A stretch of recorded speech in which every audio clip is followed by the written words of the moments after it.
I want to go over positive and negative numbers, addition and subtraction. And this is another area where I know it's a very basic skill, but a lot of times there's a misconception that you don't even know you have. So I am going to be using small numbers, and I know that you could do this on your hands or in your head or whatever. So I want you to focus on the process. This is not about the numbers so much as it is the concept. So let's just think about it. If I add a positive number and the same negative number, what do you get? They cancel each other out and you get 0. It's kind of like a positive number is a pile of dirt and a negative number is a hole in the ground. So if you have the same amount, they cancel each other out. All right, well, let's look at what happens if you have more positive than you do negative. What happens? You have one left over, don't you? So technically what you're doing is you are subtracting 10 minus 9, and you get 1. All right, what if I had negative 10 plus positive 9? Now I have more holes in the ground than I do piles of dirt. So when I cover up all the holes, what's going to happen? I'm going to have one hole left over. All right, let's practice a little bit. So what is negative 2 plus positive 7? You've got a smaller negative number, a larger positive number, so you're going to subtract. That's when it gets confusing because people say, well, I thought you added. Well, when you add a negative number, you are taking something away. So you subtract and take the sign of the larger number. Now let's look what happens if I have 2 plus negative 7. That's negative 5.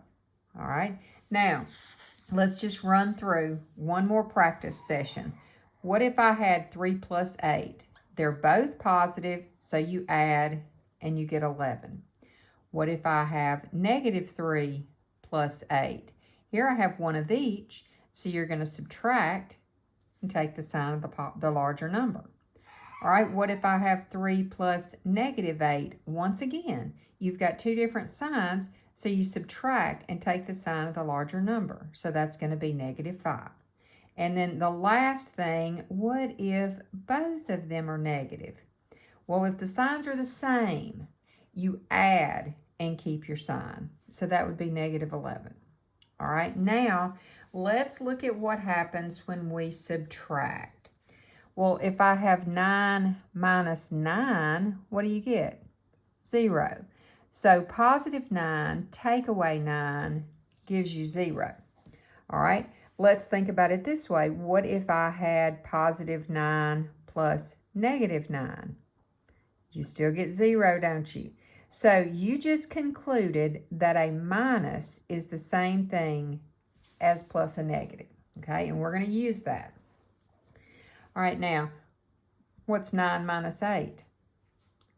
Positive 1. Isn't that the same thing as 9 plus negative 8? You still get positive 1. You see how minus and plus a negative is the same thing. Now, what if you want to take away a negative number? What if I have negative $10 in my bank account and I want to go take that away? Well, what symbol is for take away? Minus.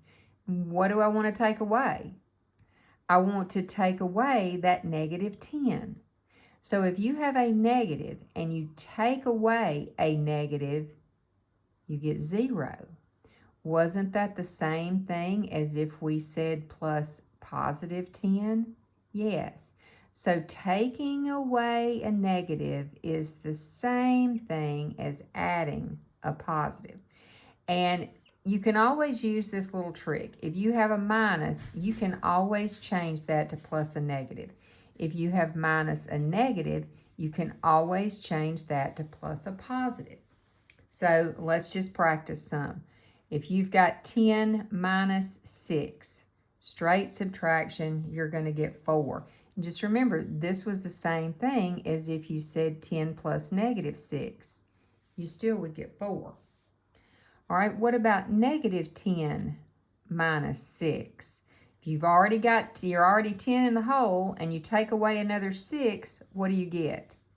Now you're at negative 16. And remember, this was the same thing as if I had done negative 10 plus negative 6.